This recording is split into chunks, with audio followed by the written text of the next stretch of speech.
সময় এবং টাকা বাঁচানোর জন্য আমাদের টেকনিকটি ফলো করে খুব সহজে কমিয়ে ফেলুন আপনার জিন্স প্যান্টের লম্বা। দেখুন, প্রথমে আমরা যতটুকু কমাতে হবে ততটুকু কেটে নিলাম। এরপরে বাড়তি অংশটা কেটে ফেলে দিচ্ছি, যেটি আমাদের প্রয়োজন নাই। এরপরে এই লেগটি আমরা এখানে অ্যাটাচ করব হ্যান্ডরেলের মাধ্যমে, কোনো প্রকার মেশিন ছাড়া। কারো কাছে আপনাকে এই কাজটি করার জন্য যেতে হবে না। দেখুন, আমরা রেড কালার সুতো নিয়েছি, আপনারা চাইলে মেসিং কালার সুতো নিতে পারেন। আমাদের কাছে মেসিং কালার সুতো নেই, তাই আমরা রেড কালার সুতো নিলাম। দেখুন, আমরা এখন হ্যান্ডেলের মাধ্যমে সেলাই করা শুরু করলাম।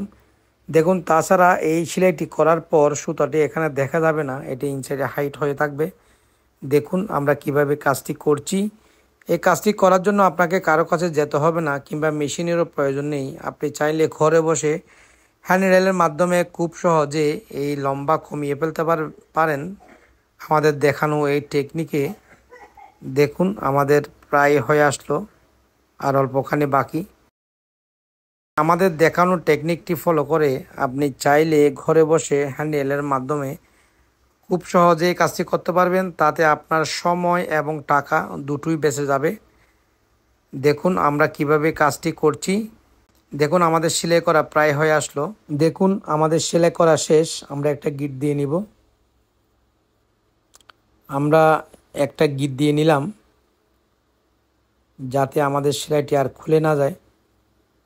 এরপর এখানে থাকা আঁশগুলি যেন আর বের হয়ে না আসে, সেজন্য আমরা হ্যান্ডেলের মাধ্যমে ওভারলক করে দিচ্ছি। এই ওভারলকটি হয়ে যাওয়ার পর আপনার মনে হবে না যে এই ওভারলকটি কি মেশিনে করা হয়েছে না হাতে। দেখুন আমরা কত সুন্দরভাবে হ্যান্ডেলের মাধ্যমে ওভারলকটি করছি।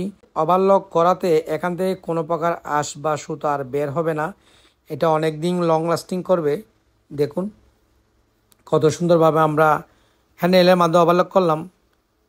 দেখুন, আমরা জিন্স প্যান্টের লম্বা কমিয়ে ফেললাম খুব সহজে, কোনো প্রকার মেশিন ছাড়া। আপনারাও চাইলে এই ধরনের কাজটা ঘরে একবার ট্রাই করে দেখতে পারেন।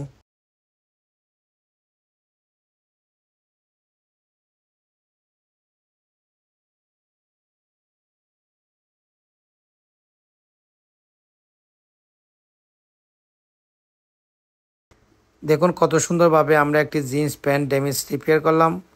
দেখুন কত সুন্দরভাবে আমরা জিন্স প্যান্টের লম্বা কমিয়ে ফেললাম। এখন এখানে থাকা বাড়তি অংশ থেকে